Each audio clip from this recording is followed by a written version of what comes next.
All right. Well, good afternoon. Today we have the CTIM Cell team here, real estate brokerage based out in Katy, Texas. The man, the myth, the legend has joined us too, coming up soon. But worked with Tim for years. Sure, you guys are in good hands because he's wonderful to work with and probably the smartest man I know in real estate. But today, Carla, Heath, and Shelly, how are y'all doing? Great. No, we were blessed. I'm blessed. Well, happy to have you. Anxious to kind of discuss a little bit about the real estate market since people are kind of curious about, what may be happening, where the market is, where we think it's going to go. But today, property type, we're going to be talking residential, right? Yes. Correct. Okay. Well, Shelly, I'm going to start with you. You look like you've been on a news show before, so you're going to show them all how it's done, right? Okay. Okay. Well, so Lead us. as far as home prices in Katy versus like the Houston market, what makes us stand out in Katy, and where are we kind of in comparison to, let's just say, some of the other suburbs like Pearland, Cypress? Okay. Well, Katy schools are a big draw for people here, and I think people they're concerned about their kids' education, and even if they don't have children, they're concerned about resale Sure, later. So I that's a think good point. Katy schools is a big draw for people here, and when it's a common or a demand area, Mhm. that's going to drive prices up. Sure. So Sure. I think that's the biggest, probably the biggest factor that I see in prices in this area. Sure. Does it play a part in the taxes or say people are moving from an area where, new family and then they're like it's time to go into the good school district. Is there a big sticker shock that you have to coach them up to as far as taxes or can you navigate around that like in certain areas of Katy? Well, of course, in newer areas where you've got the mud taxes that are higher, I know all about those. yes, um, that's going to be a sticker shock for someone. But what I see is most people that are most shocked about the taxes is people that are coming from other states. Okay. And they don't understand that, first of all, we don't have income tax, state income Yes. tax. Second of all, we have the homestead exemptions. So once I explain that to people, it eases that a little bit more. And you need to educate them on what the mud tax is. What's a mud tax? The municipal utility district tax. That's right. Yeah. So as that new neighborhood grows, the mud tax reduces, that loan that the developer borrowed from the county reduces as the neighborhood ages and more people buy in that neighborhood. Yeah, it seems almost cyclical, right? So when I was in a neighborhood just up by 99, the taxes were significantly less, if not more than half of what we increased to double over in a new Firethorn area. But you noticed it was established, right? Right. But the reason we moved was because all the kids in that neighborhood were graduating high school and going on. Right. And we wanted to go where there was younger families. So you're kind of following that and you see, but I do appreciate your point on the the families without children participating in the school district. It's resale value that they're chasing. Correct. Right. Yeah. So that's a good point. Well, thanks. Heath, let's talk a little bit about what you do and how your experience has been in the market. I mean, as far as competitiveness to other suburbs. As far as competitiveness, I think part of the draw that Katy and the west part of the town has is the location of Katy itself, as it's close to the energy corridor, Yes. and you have access to a lot of the uh, to the rest of the city. If you think you have I-10, and then you also have 99 that can connect anywhere in the city. So I think a lot of that draw is to that point right there. Schools are very important. I know 100%, yeah. Shelley talked about it. I think it's very important because Katy ISD is a very good school district. And there are a lot of other school districts around it that kind of, I think, grow because Katy is so well known. They are growing their districts as well to kind of partner off of them or kind of build off of what Katy can offer. Kind of like the industry standard, if you will. Exactly. My wife's a teacher for Katy ISD, bless her. has been Thank for you. 10 years. Thank and you. Yeah, absolutely. She fought hard to get into Right. Katy ISD from Mm-hmm. Houston School District. And you see, she's passionate because the parents are passionate. Amen. They're involved in their kids' success.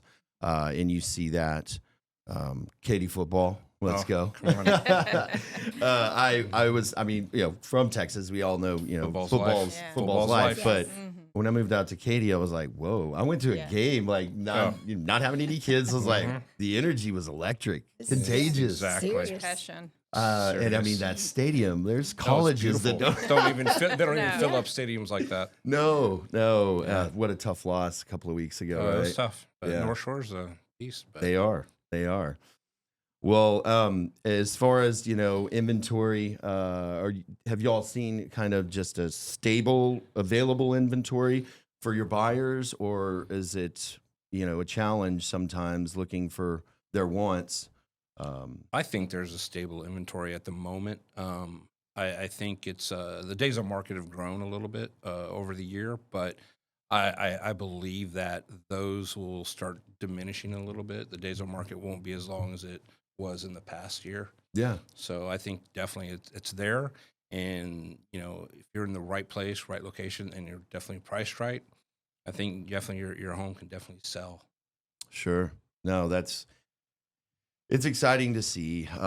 We always cringe a little bit, but also get excited when you see Oh, yeah. something go on the market in your neighborhood and you see what they're Mhm. listing it for. You're like, oh, because I came from the commercial world where it was a non-disclosure state, but it's like that. Well, the tax man's got Mhm. records of this house going for that. Yeah. So, but I guess you love it, but you hate it. I think well, everybody wants to also know what their house is worth as well. Especially when a house goes on the market, you're like, okay, what's that going for? Mhm, Okay, what's my house worth? Yeah. Now, so Sure. I want to know what it's worth, but I also want it to be recorded as those taxes. But well, thanks. Great information.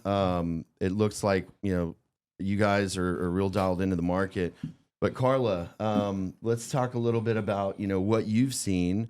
The concrete in Katy never dries. So, how long have you been in the market, and what have you seen as far as just a change in your tenure? Well, it has been a tremendous amount of change in Mhm. Katy. Mhm. I mean, it's just growing and growing. And they say they're not making more dirt. Nope. But Katy, there is plenty because all those new constructions, new communities coming up. Yeah. It's amazing. It really is. I've been in the city of Katy for just over a decade, but friends that I have that are Houstonians are like, they'll come out to visit and they're like, dude, I used to duck hunt across the street from your house. Yeah. So, and working at that, like, as far as, do you see it slowing down at all anytime soon? I don't see that slowing down. The amount of homes, new constructions going on. Inventory is a little steady, like Heat said, Mm-hmm. but construction is nonstop. Nonstop.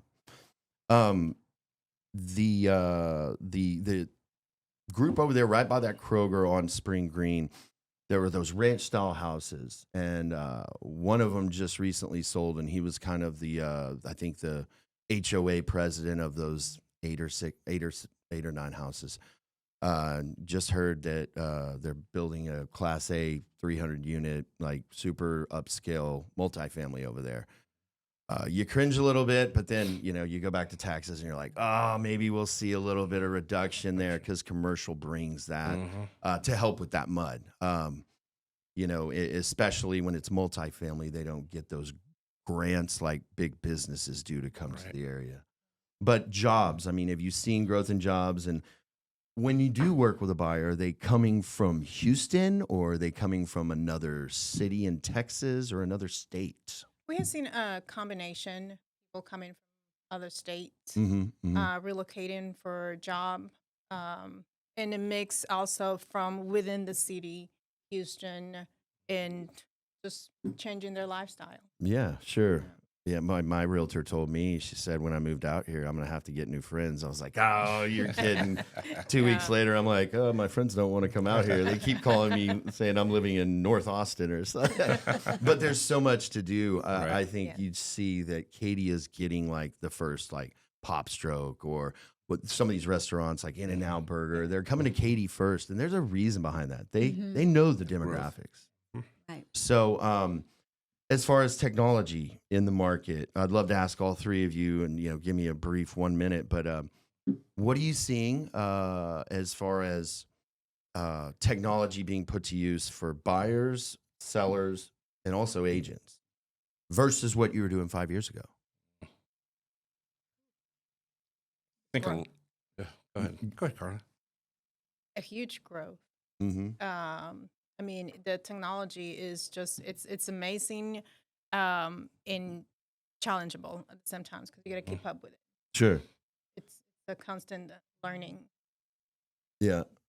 Right. It's so, you'd always have, I mean, when I was doing commercial, and I'm assuming residential buyers would do it too, and you'd prepare their profile for HAR or whatever. Like, well, I found this one on Zillow, and you're like, okay, that's been on the market. Well, it's no longer there. I mean, active, updated listings, all that stuff.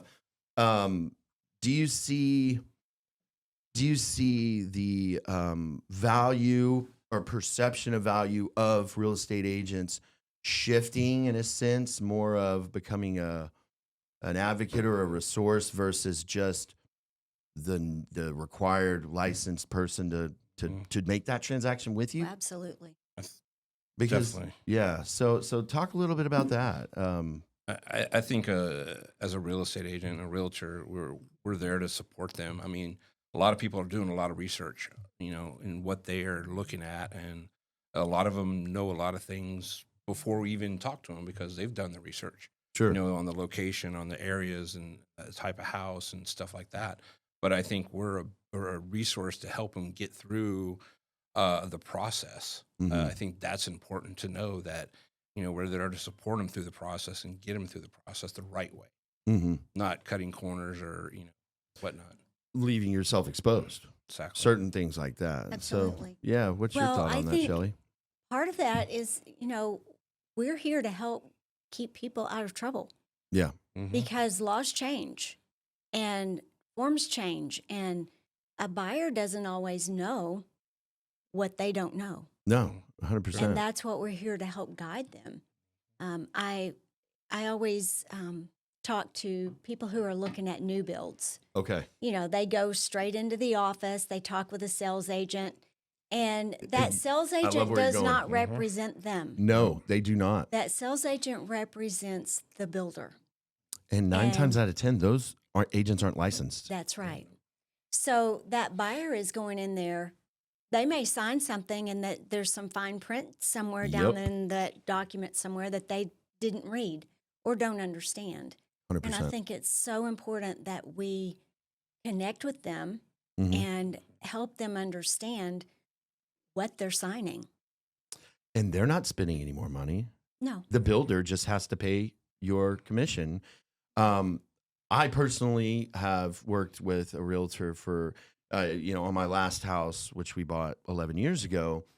That exact, example that you just said, I just brought her in there regardless because I said, I want to know what your thoughts are on this neighborhood because she's going to provide insight on the neighborhood. She tells me, what the mud taxes are going to be because you know what? Before I went into a new build and they're like, oh yeah, right now it's zoned to this school, but it's going to get shifted over. We don't know that.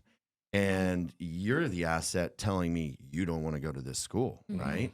So that's, I think, that can't be stressed enough on working with new build clients Mhm. because to your point, they don't work for you. And there's nothing that you lose out on by working with an agent. So Any new developments in the area that really have caught your eye and you think, is just standing head and shoulders above rest? Who's got a favorite? And don't say it's whatever you have a listing in. I will say Bridgeland, Mm. Cypress. Bridgeland is you want to talk mud tax. Woo! They have those the canals of lakes, Town Lake I saw when I was managing a golf course over there in that area. One of my coworkers bought a home right when they were like first 10 homes in there, and sold it like 18 months later for 3 times what he paid for it. It was just insane. But Bridgeland, I think, is another one of those master plan communities. Is it the same developer as Cinco or? No, it's not. No, I don't think so. I don't think so. Yeah, I'm not sure, but I mean that thing. It's going to take some time, but it is massive because it bleeds into Katy too, if I'm not mistaken. Mm-hmm. It does. So Sort part of it. yeah. So what do y'all see on that? Is it the south side of I-10 over there, like 99 over, you're seeing a lot of land purchases happening. I mean, are we going to? Fulshere's growing. Okay. It's like one of the fastest cities growing in the country. So Yeah. I think it's, Fulsheur's going to be a big thing. Because that's where Cross Creek is, right? Mhm. Yeah. I like Cross Creek. It's I nice. do too. That's where. Okay, there you go. Then I'm sure you're going to say Cross Creek. Oh, yeah. So, Shelley, which one? I mean, what are you seeing a lot of, or some of your buyers like really gravitating towards? Well, Cross Creek is a big draw, but they've got Cross Creek West now. Okay. And there is subdivisions all the way down 359 in Fulshear, from downtown Fulshear Yeah. on 359. It's massive 359 growing. used to be a dirt road. Yeah, it's not anymore. No, it's not. No. Well, thank you guys for everyone for coming in, kind of giving me a little update about the market. I look forward to the next one, and we'll see y'all in here soon. Thank you Thank for having us. Thank We you appreciate so that. much. Thank Yeah, you you're for your very time. welcome. Really appreciate it. Y'all have a great day. Thank you. Thank you. Thank you.